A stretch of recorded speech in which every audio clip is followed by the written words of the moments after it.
Untuk memberikan layanan yang berkualitas, maka rumah sakit membutuhkan rencana strategis untuk membuat layanan tetap terjangkau dan berdaya saing.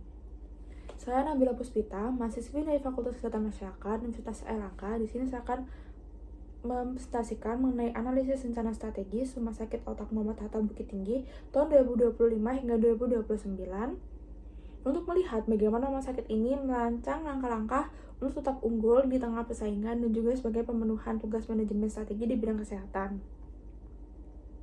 Di sini ada list of context yang akan saya jelaskan, yaitu profil rencana strategis, analisis lingkungan internal, analisis lingkungan eksternal, analisis sisi positif, analisis sisi negatif, usulan perbaikan, dan juga kesimpulan.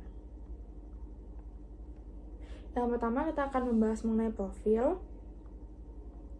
Rumah Sakit Otak Muhammad Hatta Bukit Tinggi ini adalah rumah sakit vertikal Kementerian Kesehatan yang memiliki kekhususan di pelayanan otak dan saraf.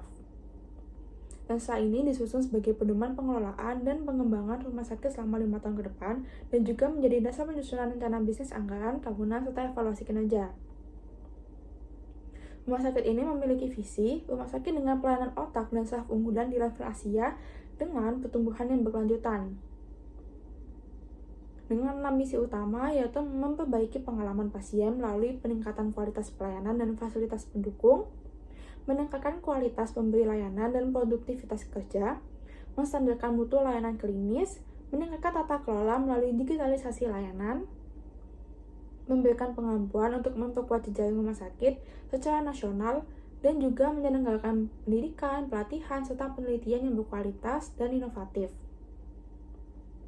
Di sini kita bisa lihat bahwa ada 7 nilai penggerak utama yang menjadi pilar strategi rumah sakit, yaitu ada keuangan, mutu pelayanan, pelayanan prima atau operational excellence, teknologi informasi atau IT, tata kelola, sumber daya manusia, serta branding dan marketing. Nilai-nilai inilah yang menjadi fondasi untuk visi dan misi tadi dapat tercapai secara konsisten selama periode 5 tahun ke depan.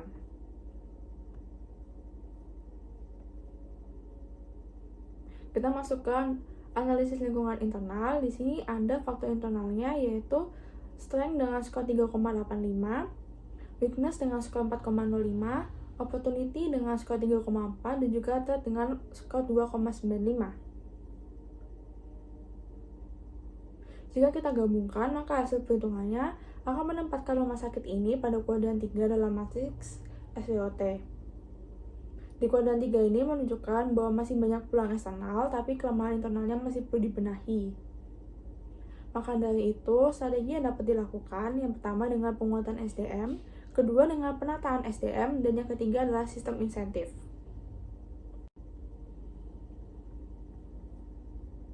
Selanjutnya ada analisis lingkungan eksternalnya menggunakan TUWS. Di sini setiap kotak menggambarkan kombinasi kekuatan kelemahan dengan peluang ancaman. Untuk strength rate-nya menunjukkan pemakaian kekuatan untuk menghadapi ancaman. Untuk strength opportunity-nya berisikan langkah ofensif. Jadi ini adalah cara rumah sakit memanfaatkan kekuatan yang sudah ada untuk merebut peluang pasar seperti itu. Kemudian ada weakness rate-nya. Di sini fokus pada mitigasi risiko. Dan untuk weakness opportunity-nya adalah strategi perbaikan seperti penambahan SDM, spesialis, menata ulang SDM berbasis kinerja, dan peremajaan alat kesehatan.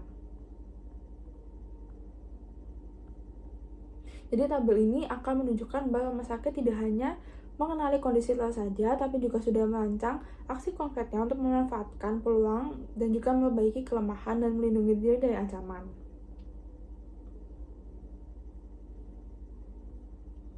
Kemudian kita masuk ke analisis sisi positifnya. Yang pertama adalah struktur dokumen sudah sistematis, jadi sudah dijelaskan dalam naskah ini. Dalam naskah ini mulai latar belakang, visi misi, analisis SWOT, TWS, hingga inisiatif strategisnya, sehingga pembaca bisa mengikuti prosesnya mulai awal perencanaan hingga eksekusi program. Yang kedua ada visi misi sudah jelas. Yang ketiga adalah menggunakan pendekatan manajemen strategi yang diakui seperti SWOT dan juga TWS tadi yang sudah saya jelaskan. Yang keempat adalah memasukkan elemen mitigasi risiko. Jadi di sini sudah dijelaskan apakah itu masuk ke rendah, sedang atau tinggi. Kemudian ada evaluasi Lensa sebelumnya yang disertakan, jadi sudah dimasukkan juga untuk target dan juga capaian Lensa sebelumnya mulai tahun 2020 hingga 2024. Dan yang terakhir adalah menampilkan sasaran dan inisiatif strategis lintas perspektifnya. Jadi di sini sudah disampaikan ada finansial, stakeholder, proses bisnis internal, dan juga learning and growth. Tidak hanya sisi positif atau kelebihannya, di sini juga ada beberapa catatan yang dapat digunakan supaya dokumen ini menjadi semakin kuat. Yang pertama ada evaluasi capaian sebelumnya tidak detail untuk indikatornya. Jadi memang sudah dijelaskan ada target dan juga capaian, namun sudah dijelaskan mengapa target itu belum dicapai. Yang kedua adalah strategi balance scorecard, sudah digunakan kerangkanya namun belum divisualisasikan dalam bentuk peta strategi. Akibatnya hubungan sebab akibat untuk setiap perspektifnya itu belum terlihat dengan jelas. Yang ketiga ada penggunaan bahasa teknis yang cukup padat. Jadi ada beberapa kalimat yang mungkin susah dipahami oleh pembaca non-medis, seperti yang ada pada slide ini. Sudah saya tandai dengan highlight berwarna biru ya. Kemudian ada indikator kinerja yang masih umum, misalkan peningkatan promosi layanan atau pengalaman pasien belum dilengkapi dengan target numeriknya. Dan juga ada rincian kebutuhan anggarannya belum ditampilkan. Jadi angka yang ada itu masih dalam bentuk agregat pendapatan dan juga belanja.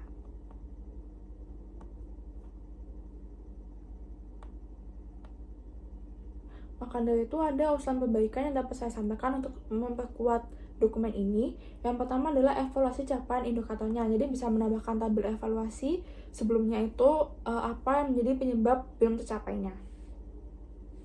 Yang kedua ada indikator kinerja SMART, jadi supaya target itu lebih spesifik, terukur, dapat dicapai, relevan, dan berbatas waktu. Yang ketiga, penyederhanaan bahasa teknis, jadi bisa disertakan glosarium untuk istilah manajemen atau medis, supaya pembaca yang bukan non-medis bisa memahaminya dengan mudah. Yang keempat adalah rincian anggaran setiap programnya, jadi bisa dilengkapi untuk estimasi kebutuhan biaya setiap inisiatif strategis. Dan yang kelima adalah visualisasi balance scorecard.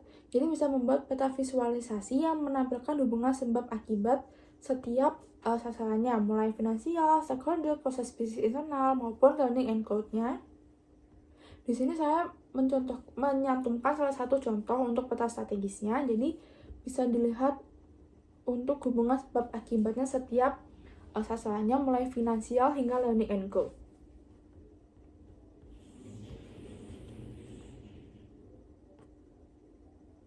Maka dari itu dapat disimpulkan bahwa rencana strategis rumah sakit otak ini telah disusun secara sistematis dengan visi yang ambisius menjadi pusat layanan otak dan saraf unggulan di Asia. Dokumen ini juga sudah menampilkan struktur yang rapi, visi misi yang jelas, analisis lingkungan, serta mitigasi resiko. Namun evaluasi capaian periode sebelumnya belum detail, visualisasi balance scorecard-nya masih terbatas, masih ada istilah teknis yang relatif padat, indikator kinerja masih umum, dan rincian anggarannya belum ditampilkan. Dengan menambahkan tabel evaluasi indikator, peta strategi, glosarium istilah, target SMART, dan estimasi anggarannya, dokumen ini akan menjadi lebih kuat, transparan, dan mudah dipantau sehingga mendukung pencapaian visi untuk 5 tahun ke depannya. Maka dari itu, dengan perencanaan yang matang dan strategi yang terukur, Rumah Sakit Otak Muhammad Hatta Bukit Tinggi ini siap memanfaatkan setiap peluang dan mengatasi kelemahan yang ada demi mewujudkan visinya sebagai pusat layanan otak dan saraf unggulan di Asia. Demikian yang dapat saya sampaikan, semoga bisa bermanfaat. Terima kasih.